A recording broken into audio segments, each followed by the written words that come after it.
Oi, eu sou Maria Angela Carvalho, eu sou produtora e também trabalho com comunicação de artistas e bandas, comunicação musical, faço o Distúrbio Feminino. Foi um projeto que surgiu há 4 anos e ele surgiu exatamente porque eu sempre gostei muito de punk e sempre fui feminista e depois, mais tarde na vida adulta, eu me reconheci como feminista, né?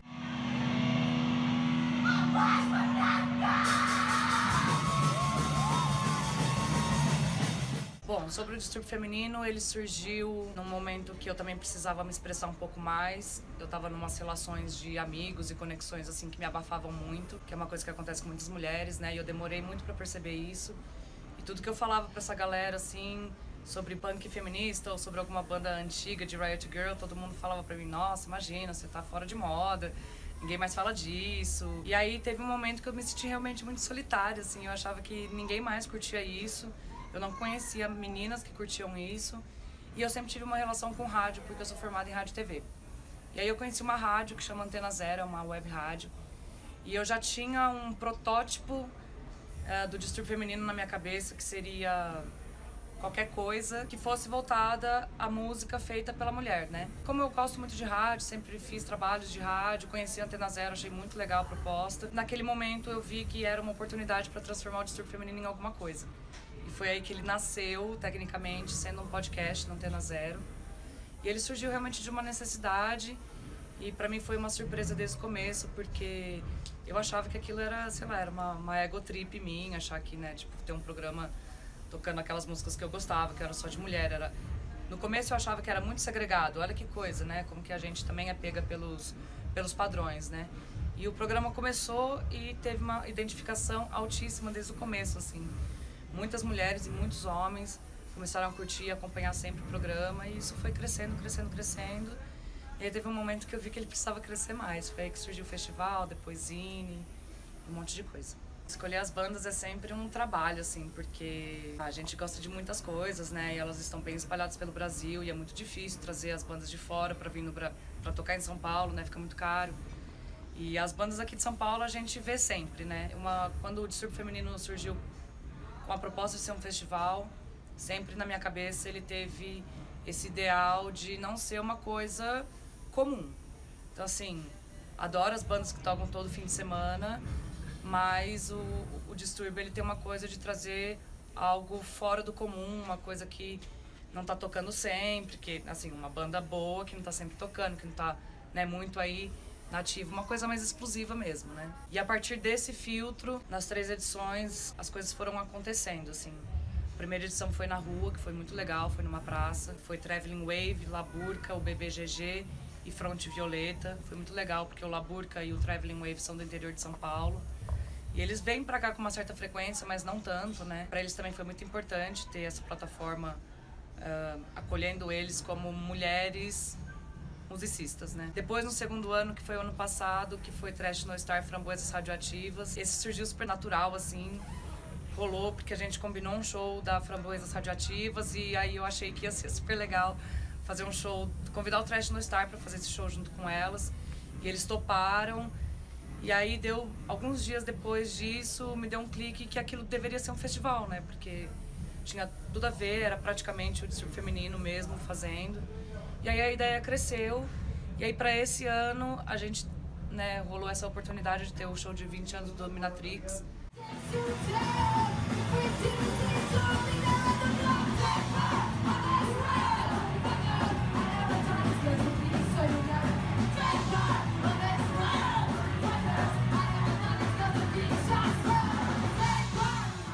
Eu acho que as rodas de conversa, inclusive, elas são talvez o segundo ponto mais importante desses festivais feministas que a gente está tendo, pelo menos aqui em São Paulo, né? O primeiro lugar sempre é da música, né? Mas essas conversas têm incitado muitas mulheres a prestarem atenção nas experiências das outras, se espelharem naquilo, colocarem a mão na massa, né? E ver que tudo aquilo é possível.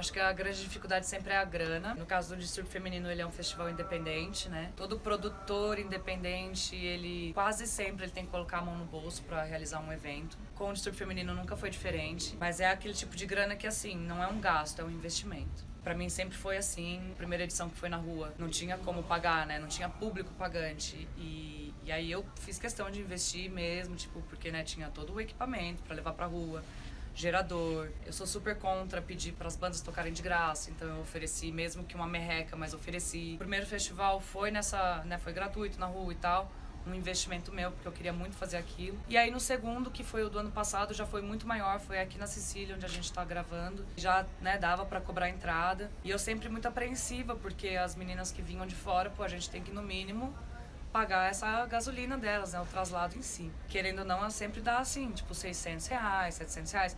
E, pô, não é uma grana que cai do céu, né? Então, se o público não vier, não tem essa grana. Mas essa grana vai ter que sair de algum lugar, né?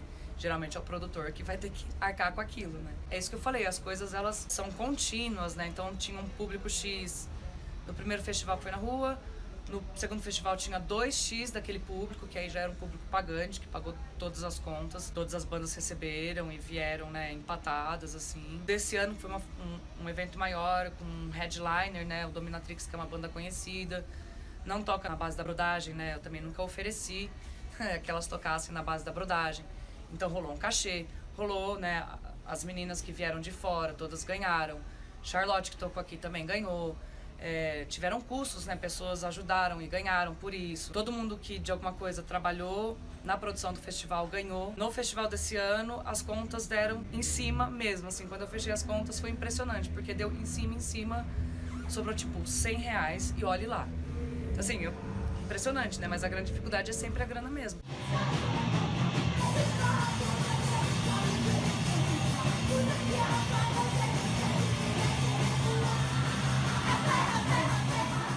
Aí na evolução, né, da história do Distúrbio Feminino, o ano passado ele virou também um zine impresso, bem peculiar, assim, né? Eu não tenho nenhuma destreza com coisas gráficas, então eu faço ele todo na mão. Então é mó trabalheira, assim. O ano passado a gente teve o festival e foi muito lindo, foi maravilhoso. E ficou todo mundo muito comovido com aquele festival e foi realmente lindo, assim. E depois, no pós-fest, né, aquele monte de foto, aquela vibe ainda. Falei, pô, não pode rolar, assim, de ter o fest, no dia seguinte acabou e é isso. Ficam só as fotos e tal. E foi na hora que me deu a ideia de fazer um zine. Da maneira como eu podia, que seria, no caso, né, colagens e tal. Pra meio que perpetuar isso e virar mais um canal do Distúrbio Feminino. E eu fiz zines a minha adolescência toda, assim, desde os 13 anos eu fiz zines. Já fazia uns 10, pelo menos, que eu não fazia. Também foi uma maneira de eu encontrar um outro jeito de me expressar, né? Porque eu já falei isso uma vez, que assim, eu não sou banda, né? Então assim, eu não me expresso no palco, coisas assim, né? Eu me expresso na escrita, sei lá, numa colagem, uma coisa assim. Então assim, todo mundo encontra suas maneiras de se expressar, né? Então o Zine surgiu porque eu gostaria que fosse perpetuada essa ideia do festival, ou de outras coisas que o Distúrbio Feminino faz, e sair um pouco do mundo online, né? Porque apesar da gente estar no mundo online, eu pelo menos fui daquela geração um pouco pré-online, assim, então em alguns momentos eu sempre pensava assim, pô, um monte de coisa rolando e não tem um zine feminista, assim, assado, que fala de som. Tem vários zines por aí, mas é ilustração, é poesia, né? Acabou esse negócio de fanzine, um negócio que você fala de som, de música e tal, não sei o quê. E aí ele foi evoluindo para ser um periódico mesmo, ele sai a cada estação, a cada trimestre. E agora no fim desse ano a gente vai fazer a 6ª edição. Tem sido muito legal, assim, e essa ideia de perpetuar o festival através do Zine deu muito certo também. A edição desse ano que saiu do Zine referente ao nosso festival, com Dominatrix, Charlotte, Katz e Soror, foi muito bem recebido por todo mundo, assim, no Brasil. A gente mandou o Zine pra tudo quanto é canto, assim, a colagem ficou maravilhosa, e o povo queria aquela colagem de qualquer jeito.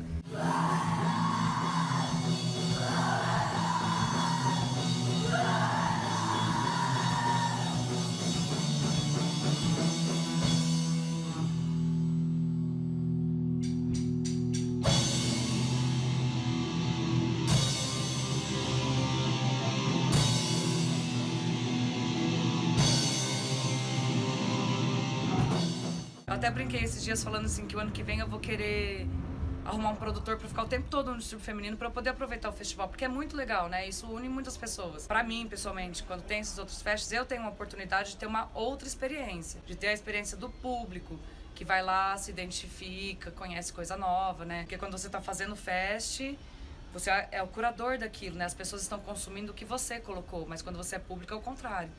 Então é muito bom a gente estar nesses dois lados da coisa, né? E existe toda a parte do fomento da cadeia em si, né? E o fortalecimento em si. Isso é muito importante porque deixa muito claro que isso não é uma utopia, isso não é uma pessoa fazendo, isso é um coletivo, é um consciente coletivo, assim, uma consciência que as pessoas estão tendo e elas estão trabalhando nisso. E quanto mais é a coisa da ação e reação, né? Quanto mais ação você põe, mais reação vai tendo. Então, quanto mais isso for fomentado, mais vai existir disso.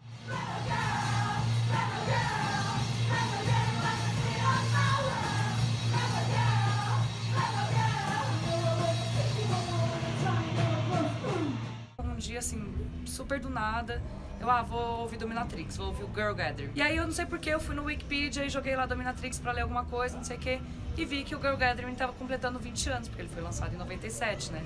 Ele é uma compilação das músicas que saíram nas demos anteriores do Dominatrix. Então ele é um álbum compilação, né? Mas ele é datado de 97. E aí eu achei super legal. Eu, nossa, que louco, 20 anos, imagina, né? Peguei e joguei o disco no Distúrbio Feminino, né? Na fanpage lá. E, meu, foi uma catarse, assim. As pessoas surtaram. Tipo, 20 anos, não acredito. Deu muito like, compartilhamento, foi massa. Isso ficou, tipo, uma pulga atrás da minha orelha. E falei assim, meu, preciso falar com elas e fazer alguma coisa aí desses 20. Pô, é o disco mais importante do nosso Riot Girl, né? Será que mais alguém está lembrando que são 20 anos de Girl Gathering, né? E eu nunca tive contato com elas, nunca fui amiga da Elisa, nunca conheci a Elisa nem nada. E mandei um inbox pra Elisa sem nem adicionar ela como amiga. E falei, me apresentei e tal. Falei assim, eu cuido do distúrbio feminino, a gente faz um zine. Mandei os zines anteriores, né, que tinham saído pra ela ver. Queria fazer uma entrevista com você de 20 anos do Girl Gathering. Aí eu contei até que eu joguei o disco, né, na fanpage, foi super legal. E ela curtiu a ideia, não, beleza, vamos fazer, me manda as perguntas, blá blá blá. E ficamos ali trocando essa ideia pra fazer essa entrevista, que depois saiu na edição 3 do nosso zine, que é uma entrevista de 20 anos da Elisa, sobre o Dominatrix. E é uma entrevista, assim, que quando eu fiz as perguntas pra ela, eu até falei pra ela, falei assim, Elisa, você tem que lembrar que quem é fã, quem segue o distúrbio feminino hoje, são meninas de todas as idades. Tem meninas que são da sua idade, tem meninas que são da minha idade e tem meninas muito novas, que talvez nunca ouviram falar do Dominatrix. Então, assim, são perguntas que vão pra você lembrar mesmo da carreira e falar coisas, enfim, né, gerais sobre Dominatrix, lembrando que tem gente que pode conhecer isso que nunca ouviu falar. E aí ela respondeu, ela ficou super empolgada, ela ficou super feliz, ela, nossa, nem posso acreditar que são 20 anos, né? Pra eles também deve ser um tempo maluco, né? Pensar 20 anos de disco. A gente já tava, né, um pouco mais próximo, se falando por causa da entrevista, ela tava separando os materiais pra me mandar. E aí eu joguei essa nela, falei assim, Elisa, o Distúrbio Feminino também faz um festival, assim, assado. Queria saber se rolaria vocês fazerem um show de 20 anos do Girl Gathering. Aí eu perguntei, né, como que tava a banda, se tava ensaiando e tal, não sei o que. Ela, pô, acho que rola, vou conversar aqui com as meninas, faz tempo que a gente não toca junto, mas pode ser uma boa, acho super legal fazer esse show de 20 anos. E aí eu falei pra ela, falei assim, e vai ser no contexto do Girl Gathering em si, né? É um festival feminista, assim, super Riot Girl, que nasceu disso. E tem tudo a ver, né? E ela pirou na ideia, e ela falou para as meninas piraram na ideia. Enfim, aí rolou e elas começaram a se empolgar muito. O festival foi, né, conforme eu fui soltando as coisas do festival, o negócio foi aumentando, e aquilo chamou muita atenção. Exatamente pelo tema que estava sendo trabalhado, que era 20 anos de Girl Gathering, um marco pro punk nacional, não só o punk feminista. Um marco pro punk brasileiro lá fora, né? Porque o Dominatrix foi uma banda que excursionou muito na gringa. Então, assim, esse disco, ele tem uma referência internacional, né? Até que por esse crescimento, assim, né? Por ser uma coisa super... um evento mesmo, essa questão da comemoração dos 20 anos, né? A gente conseguiu um super espaço, na Folha de São Paulo, que é um negócio super subversivo, sabe? Sair na Folha, no tamanho que a gente saiu, falando do festival, falando de punk, de feminismo, de Dominatrix. Fomos na 89 FM, muita gente noticiou. Incrível. Foi uma surpresa pra mim, foi uma grande surpresa pra elas. elas não paravam de me falar o quanto elas estavam felizes e, assim, boquiabertas, porque nem elas, a Elisa principalmente, né? Ela não conseguia acreditar como aquilo era daquele tamanho 20 anos depois, né? E eu até falei pra ela, assim, meu, nem eu imaginava, assim, nem com a maior positividade do mundo, eu também não podia imaginar que ia ser esse sucesso todo.